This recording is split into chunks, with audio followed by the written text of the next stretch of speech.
Hello, welcome to the second part of my tutorial about logic in computer science with a strong bias towards automata. In the first part, I discussed the model checking problem for a fixed structure M. So this was the problem where we have a fixed structure and we want to decide its theory, meaning the formulas that are true in it. And we discussed both the first order theory and the MSO theory. In this second part, which I will do now, I will discuss the satisfiability problem. So we are given an MSO formula, we're not given the model, and we want to know if the formula is true in that model. And when I'm discussing this problem, there are two questions to ask. So first of all, what kind of models do I care about, and what kind of logic?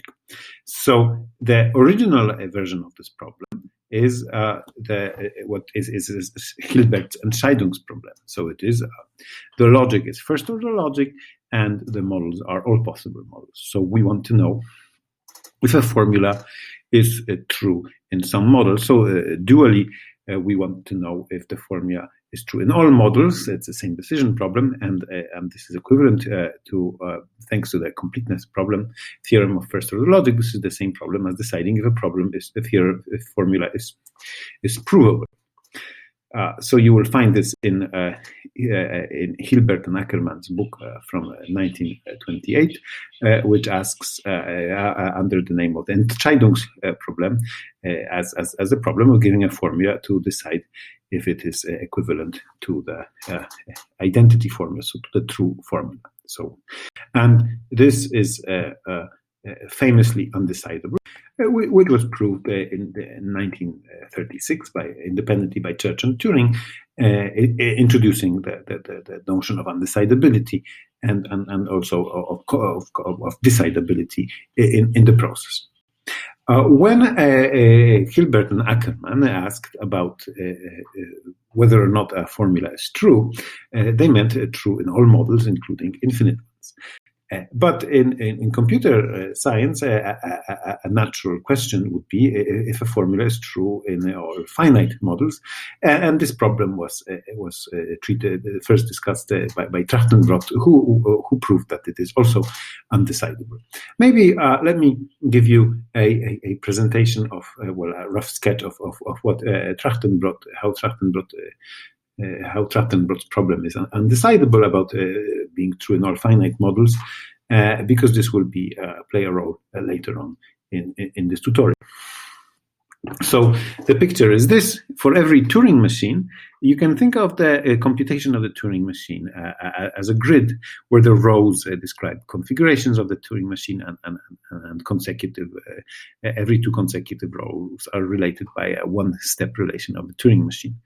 And using this description, you can write a sentence of first-order logic for a Turing machine, which inputs a model that describes such a grid, which describes a computation. So you have to say how a grid describes a computation. So the underlying set is going to be something like elements of the grid, and there's going to be some extra structure which is used to describe the computation of the Turing machine, such as for every node of the grid, you have to say what is the color of it. So what is the state of the Turing machine, and then you have to have the grid structure, so the neighborhood relation, so the left, right, and up, down moves. But all of this can be easily encoded in first order logic, and hence you can write a formula which is true if and only if the input describes a grid which describes a halting computation of the Turing machine. And this formula is true in some finite model if and only if the machine holds. So using this idea, you can show that problem B, so is a sentence true in all finite models, is an undecidable problem.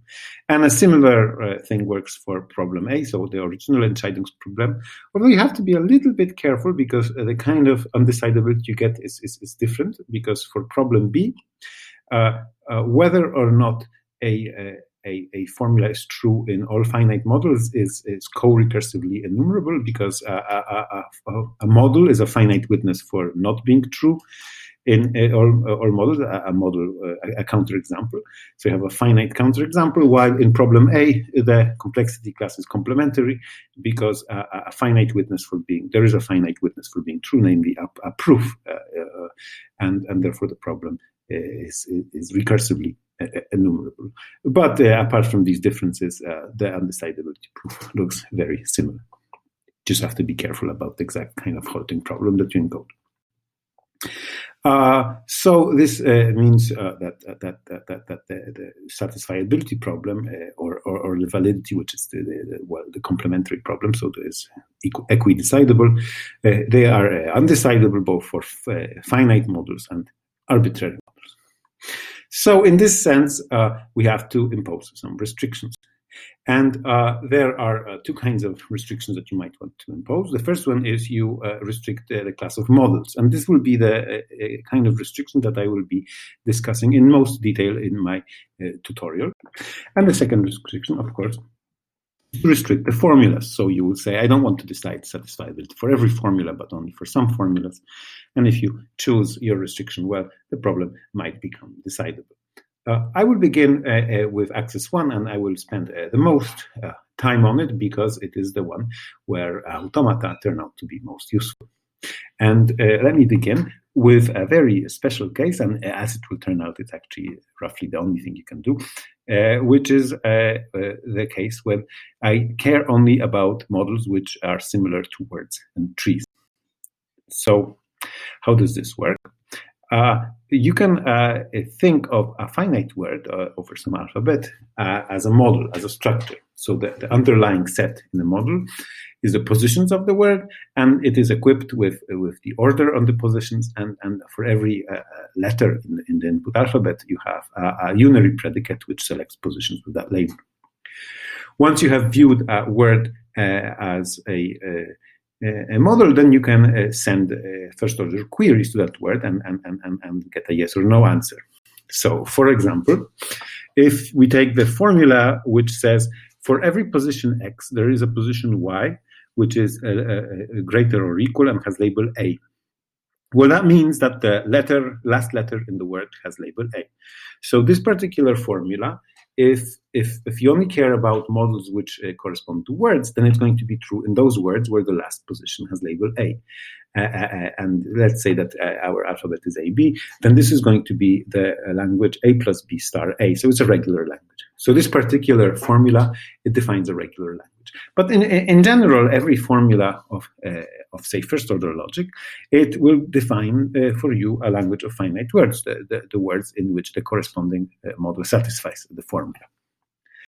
And it turns out that you will only get regular language, so it's not a coincidence. And in fact, this will also be true if you extend your logic not to be not just first-order logic, but also to be monadic second-order logic. So this is a theorem, which is, roughly speaking, it's the one that was proved by Büchi, Elgot, and Drastenbrot, and discussed in the first part of my lecture, which is that the regular languages are exactly the same ones that you can define in monadic second-order logic.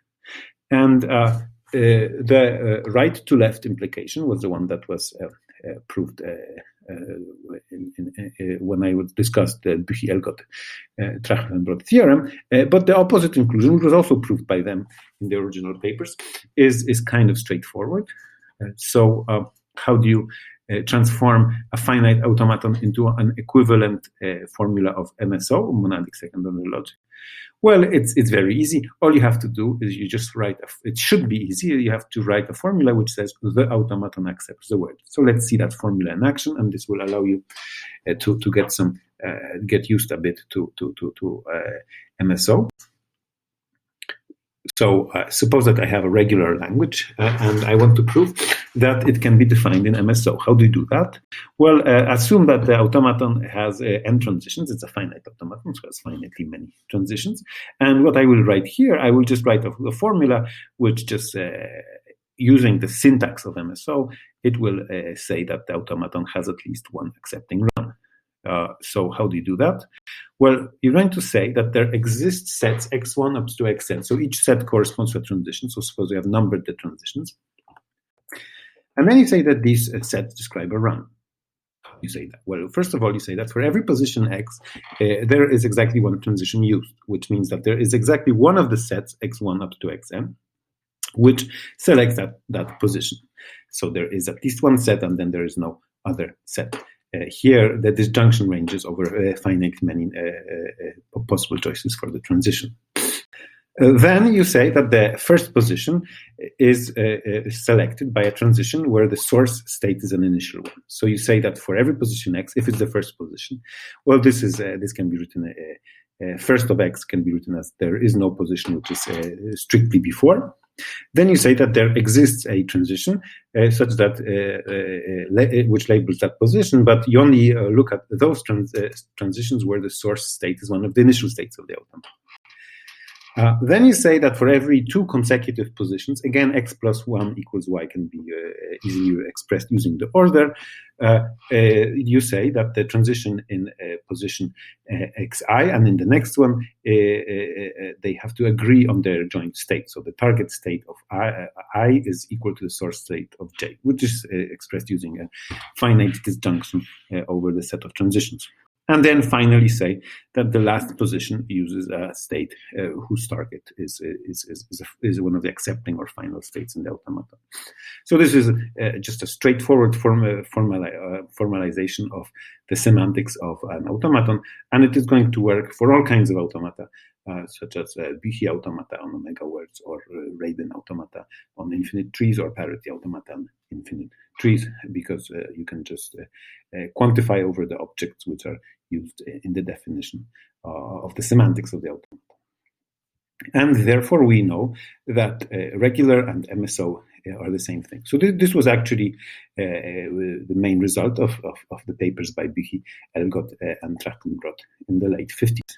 And as a corollary, the problem of given an MSO sentence, which uses the order and the labels, and you want to know if the formula is true in at least one finite word, this problem is decidable, because what you do is you take the MSO sentence, you translate it into an automaton using the fact that all of the constructs of logic can be implemented on automata, although with exponential and multiply exponential cost. And then in the end, you get an automaton which recognizes accepts the same words as the sentence, and then you can just check if that automaton is non-empty by checking if some accepting state is reachable from the initial state. So that's the famous logic and automata connection.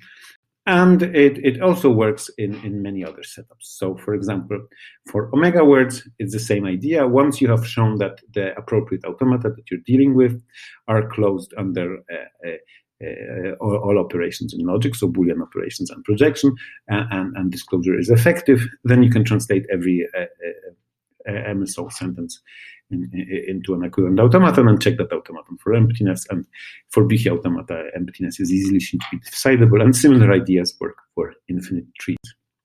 Now, here I state the satisfiability problem as a separate problem from model checking, from the one that was discussed before.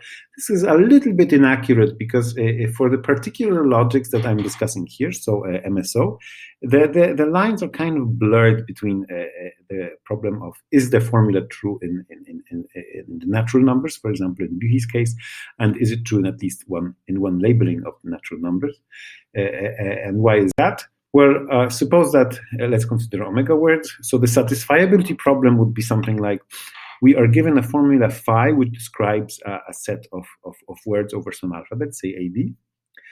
And then the model checking problem, that the original one discussed by Büchi, would be you have the natural numbers and no labels, and you want to know if the formula is true. Then you can reduce satisfiability to model checking by just guessing, encoding the label of your hypothetical word W using a set. Well, let's say two sets, the set of positions which have label A and the set of positions which have label B. So, it's really one set, because A and B are mutual complements.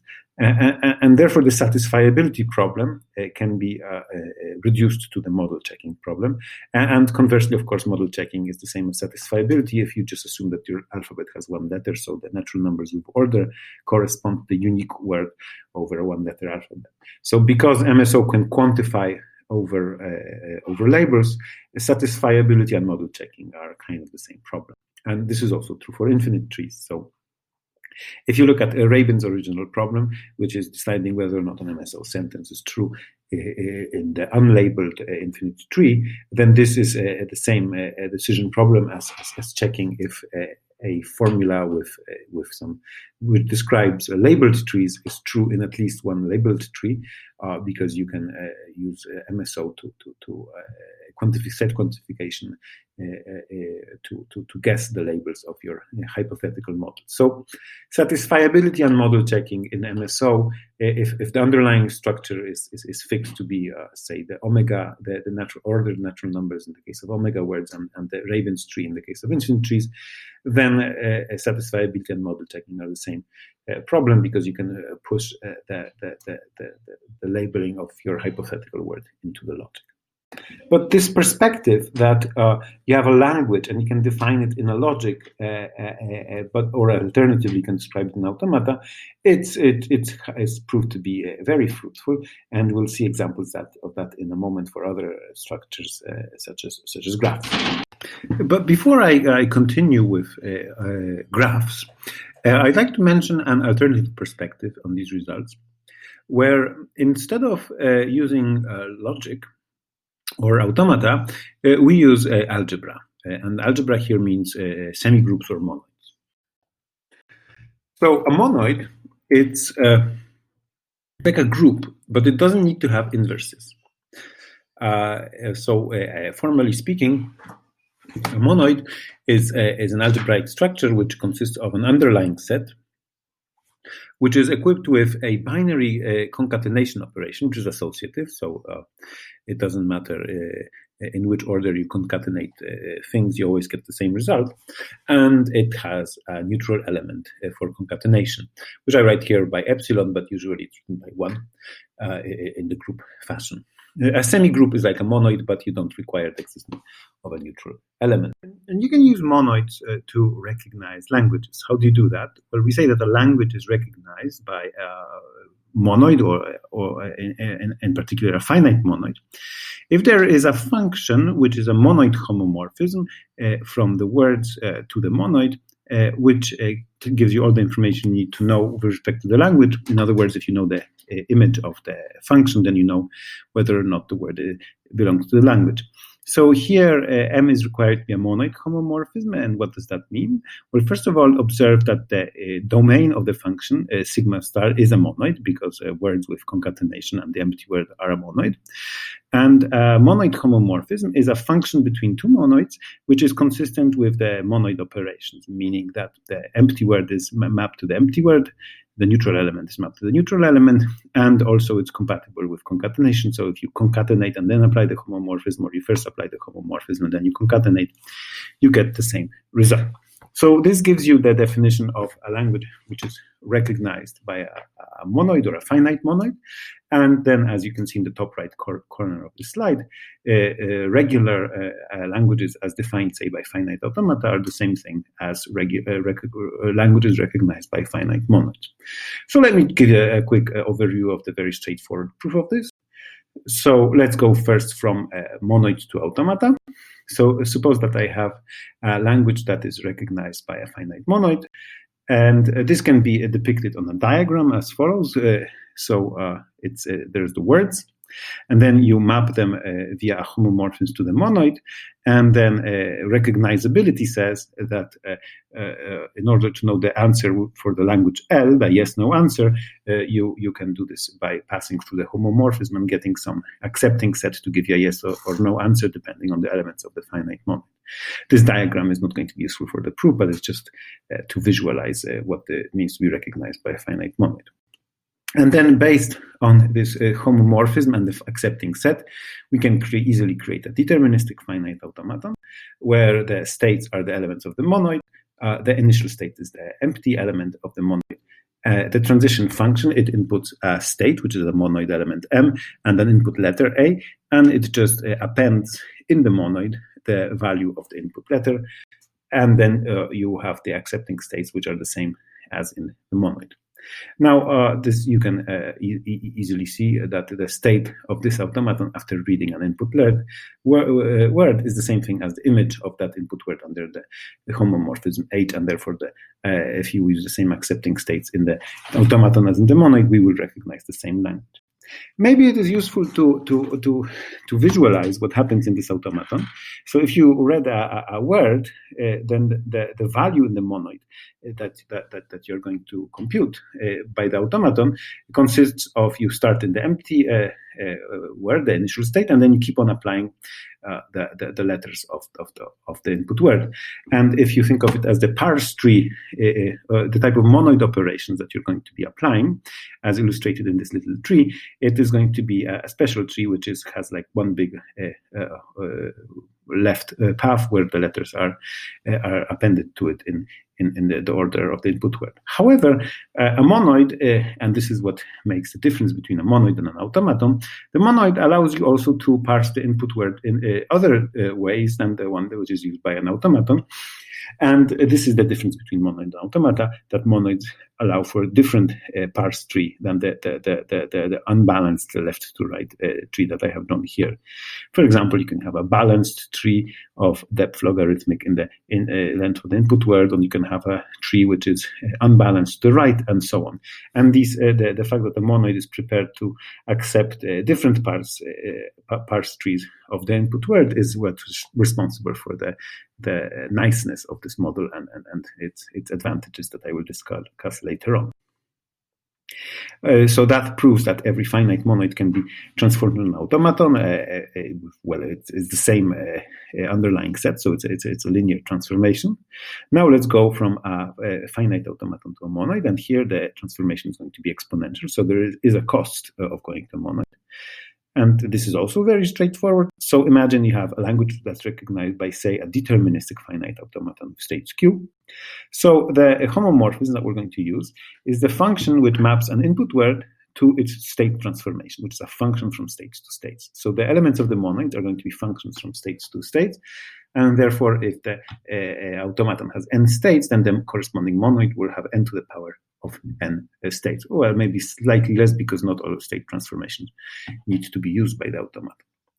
And then you can easily figure out that the set of state transformations is a monoid, with the monoid operation being a composition of functions, and the empty word being empty neutral element being the identity state transformation, and also that the function h is indeed a monoid homomorphism.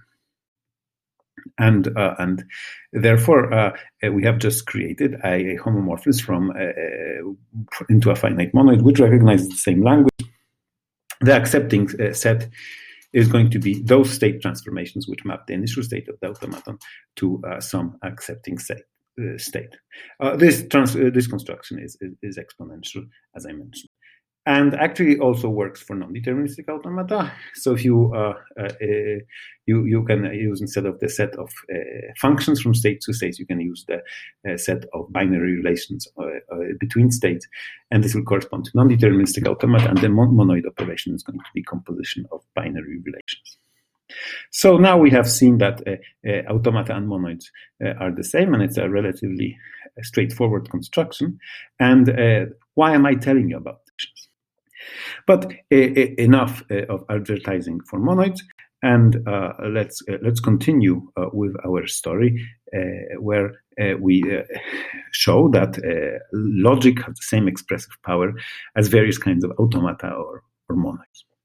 So, as I said, for words and trees, you can translate MSO formulas and also the first order special case into corresponding automata, and then use automata emptiness procedures to check if the formulas are satisfied in at least one model.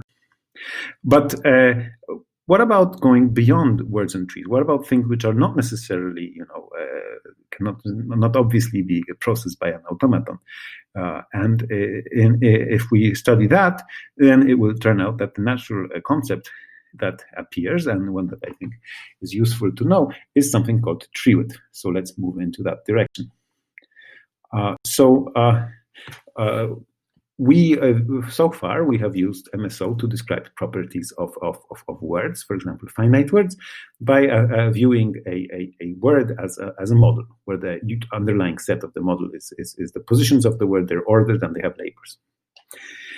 You can do the same thing for graphs, say undirected graphs, just to focus attention. And then one way to view a graph as a model is that the underlying set is the vertices and the edges, and there is one binary relation which tells you that a vertex is incident to an edge. There are other choices.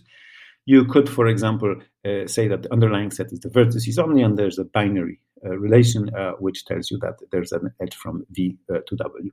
I will use the incidence model, and this actually it plays a certain role, which I will describe later on.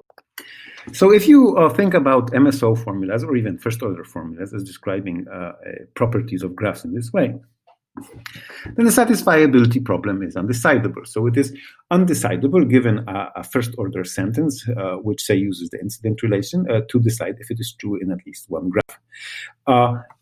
You have two variants of the problem, whether you ask for finite graphs or not necessarily finite graphs. In both cases, it is undecidable, and the reason is, as in the Entscheidungsproblem, is that you can have grids. Grid-like graphs which describe the computations of a Turing machine, and therefore satisfiability is the same thing as the halting problem. And this is, so as I said, it's for finite or not necessarily finite graphs, and the same works either when you use the encoding that I chose, where it's vertices and edges and an incidence relation, or if you use the alternative choice, it's the same thing.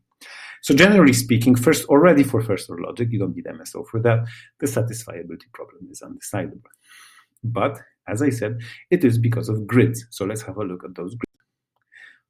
So when you show that the satisfiability problem is undecidable, the kind of graphs that you want your formula to define are going to look sort of like this. So if your logic is MSO, then you can write a formula which inputs a graph, checks that it is indeed a grid. This can be defined, and then once it knows that it's a grid, then it uses the sets to color the positions of the grid to describe a computation of a Turing machine. So as long as you're going to have grids, then you're going to be undecidable. But what about graphs that kind of look like trees? So we know already that if you just restrict to literally trees, then by Rabin's theorem, and just a very special case of Rabin's theorem, as long as you care for finite trees, then the MSO satisfiability is going to be decidable.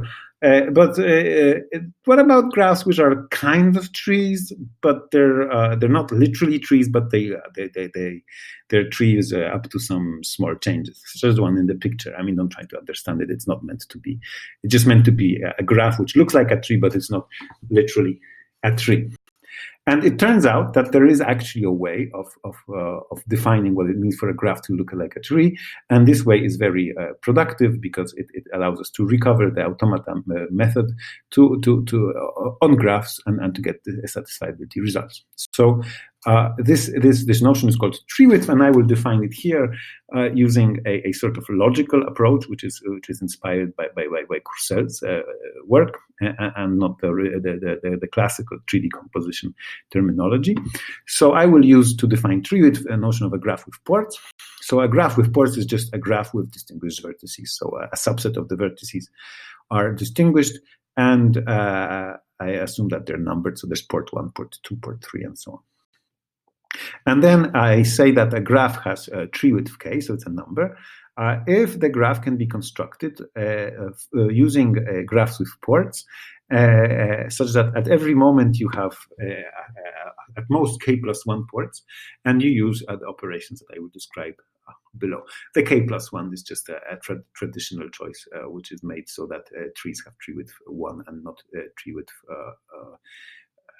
0. So not tree width 2. So what are the operations? Well, the first operation that you have on graphs with ports is that you can start with any graph where all vertices are ports. So if you are allowed to have at most k plus 1 ports, then you're allowed to start with any graph where all vertices are ports, and therefore there's at most k plus 1 vertices. The second operation that you're allowed to implement on graphs with ports is a forget operation, which inputs a graph with ports and a chosen port, which you intend to forget. And then the output of the forget operation is the same graph with ports as you got on the input, except that the chosen port is no longer a port. So you have one less port in the output, but the vertices and edge relations are the same. And finally, there is a fuse operation, which inputs two graphs with ports and a partial bijection between the ports, which says which ports are supposed to be identified. And then on the output, you just join the two graphs with ports into a single graph with port, and the ports which were paired by the bijection become the same ports. Now, there are two ways of understanding what I wrote here. Fuse, in one case, you require that the bijection is also a partial isomorphism. So if in the left graph there is an edge between two vertices and they are mapped by the bijection to some two vertices or ports in the right graph, then there should also be an edge, and conversely so. So you're only allowed to fuse graphs where the bijection preserves the graph structure. That's variant 1. And variant 2 is that you don't make this assumption and you allow the bijection to not preserve the graph structure. And then in the output graph, you just have an edge if either on the left or on the right you have an edge. It turns out that the two fuse operations are equivalent in the sense that they lead to the same notion of tree width. So it doesn't really matter which one you use. And let me give you now an example of a graph of small tree width. So here's a proof that the cycle of length 8 has tree width 2. So what I have to do to show this is I have to construct it using graphs with at most 3 ports. So what I do is I start with this small graph, which like a line, which has 3 vertices, all of which are distinguished. So that's a constant, a legitimate constant. Now I can forget the middle vertex on the path, and this way I get a path which has only the 2 endpoints are ports. Now on the side, I can construct a different graph, like the one here. So it's one path and one vertex. And now I can fuse them by identifying some of the vertices, so the vertices on the right in both graphs, and this way I get a path of length 4 with one vertex being not a port. I can forget it, and this way I've generated a path of length 4. And actually, I could continue like this by just adding edge by edge by edge by edge vertices to this path to get a path of arbitrary length. So let's continue maybe for one more step. So I can add one more edge here on the right, and then I can fuse them, and now I have a path of length 5. And let's stop here, and let's create a path of length 5 at the bottom, and let's fuse them, and this way I close the cycle, and now I can forget all of the ports, and this way I have just generated a cycle of length 8. And in fact, you can do this for cycles of any length, and therefore all cycles have a tree width 2. All trees have tree width 1, and every graph has some tree width. So, for example, if a graph has k vertices, then you can construct it using at most k ports, and therefore there's by just using a single constant, and therefore every finite graph has tree width at most k minus 1, but typically it's going to be less. So this is tree width is our formalization of graphs which are similar to trees. So the graph that you see on the right in this picture here can actually be defined using at most 3 ports at any given moment, and so it has a tree width 2. So what is the advantage of tree width? Well, you can show, this was observed by Kursel, that the following problem is decidable. So for bounded trees, if you have a bound on the tree width and an MSO sentence, and you want to know if phi is true in some graph, let's assume finite graphs here, but it would also work for infinite graphs of word countable infinite graph of tree width at most k. And the proof is kind of simple. It's as follows. So if you have a width k tree decomposition, so it's like a term which is built using the operations on graphs with at most k plus 1 ports, you can view it as a tree. Where the nodes are the operations, the fuse nodes have 2 children, the forget nodes have 1 child, and the constant nodes have 0 children. And then there's like finitely many labels, because how many forget operations you have? Well, you have 1 forget operation for every port that you intend to forget, and then you have slightly more fuse operations because you need to describe the bijection, but it's still a finite number of bijections. So you can view width k decomposition as a finite tree. And now it turns out that MSO is strong enough to extract a graph from its tree decomposition in the following sense, that if you have an MSO formula on a graph, and then you can convert it into an alternative. The black phi is the one on graphs. Then you can convert it into an alternative red phi, which works on trees, which has the following property, that if this is for fixed k, that if you're given a width k tree decomposition, then you can either compute the underlying graph and then apply the black formula, or you can just directly on the tree which describes tree decomposition, you can run the red formula and it will give you the same result. And the idea is very simple, because vertices of the underlying graph, they correspond sort of to nodes, leaves of the tree decomposition, and then this can be all defined inside MSO. And therefore, since the red formula can also be computed, the black formula is true in some graph of tree with k, if and only if the red formula is true in some tree. Here we're talking about finite trees, finite graphs, where the tree decompositions are finite. And deciding if a MSO formula is true in some finite tree is a decidable problem, as I mentioned before. Well, thanks to Rabin's theorem, but actually much less. All you need to do is have automaton finite trees, which are kind of straightforward, and all of the difficult parts of Rabin's theorem don't appear there. So for every k, there's an algorithm which inputs a tree width and a sentence and tells you if a graph is true if a formula is true in a graph of that tree width k. And of course, as I mentioned before, if k is not given and you're just asking for some finite graph, then the problem is undecidable. But you might say, well, this is a little bit ad hoc. Maybe there are some other restrictions on graphs which also ensure that MSO is decidable. I mean, one obvious parameter is k is the size of a graph, and then of course deciding if an MSO sentence is true in some graph of size at most k is easily decidable because you can enumerate for finitely many graphs. But it turns out that tree width is in fact the only thing that you can do, well, the best thing that you can do.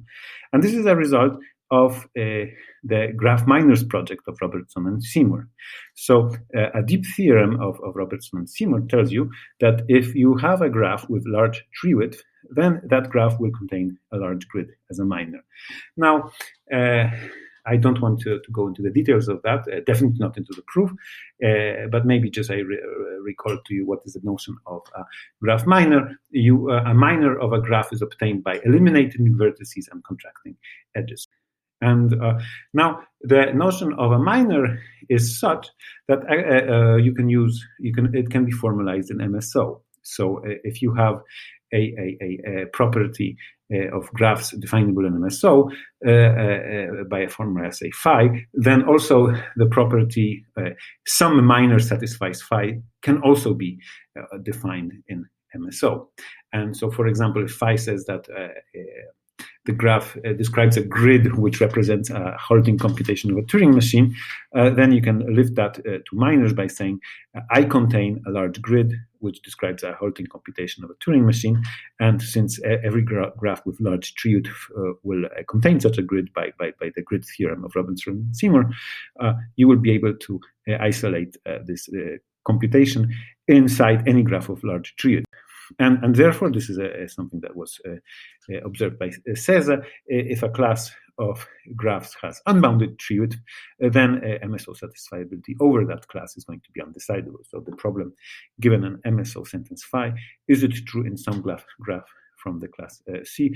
This is going to be an undecidable problem. So MSO satisfiability is decidable if your graph class is all graphs of tree width at most k, and it's undecidable if it has unbounded tree width.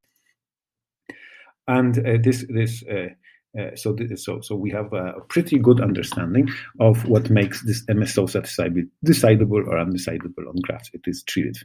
And now there's this alternative red choice where you describe a graph by having just the vertices in the underlying set and the relation being edges. This for first order logic, it doesn't really matter because you can, if you want to quantify over an edge, then you can just quantify over a pair of vertices, over two vertices. For MSO, it does make a difference because if your underlying set is just the vertices, it's not clear how to quantify over a set of edges. And in fact, you cannot do it, and MSO is less expressive over the red model. But there is a notion of tree width, which is applicable to the red model, red description, and it is something called clique width. But I do not have time. I don't want to go into clique width in this particular tutorial, so we'll just skip it.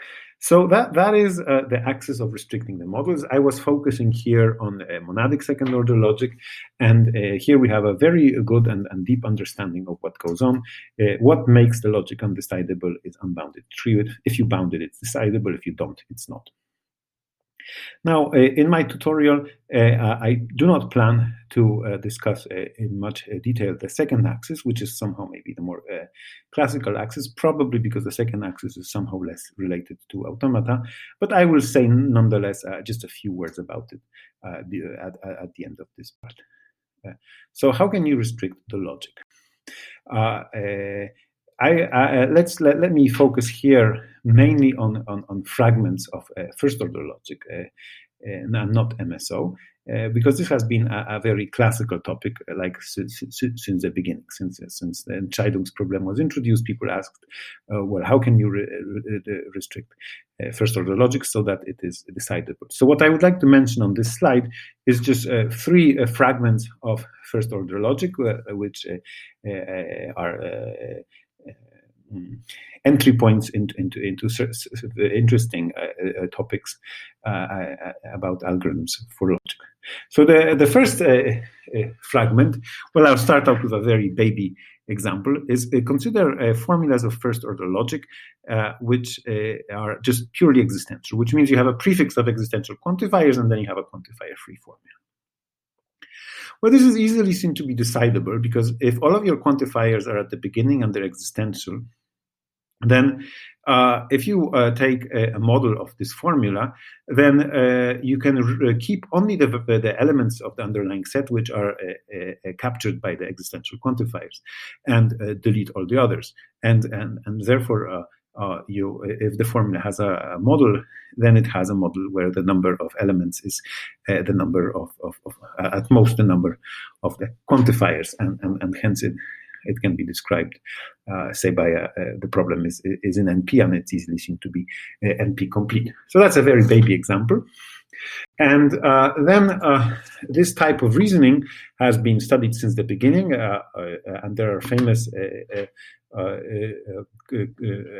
examples of restrictions on first order logic, which lead to a decidable satisfiability question. So this has been actually quite well classified. So if you think about your type of classification is what is the quantifier prefix that that you can allow. Well, exist star is an obvious one, but you can also show exist star for all star. This was done by Bernays and Schonfinkel in 1928. And another example is the Ackermann class, where you have only existential quantifiers at the beginning, with one exception, which is the universal quantifier. And this is also decidable. And the kind of quantifier prefixes that lead to decidability or not are well classified. And if you want to investigate more about this, have a look at the book by Berger, Kredl, and Gurevich. So that's one direction. I take a formula of first order logic. I assume that all of the quantifiers are at the beginning, and then I ask what is the kind of quantifier pattern that you allow.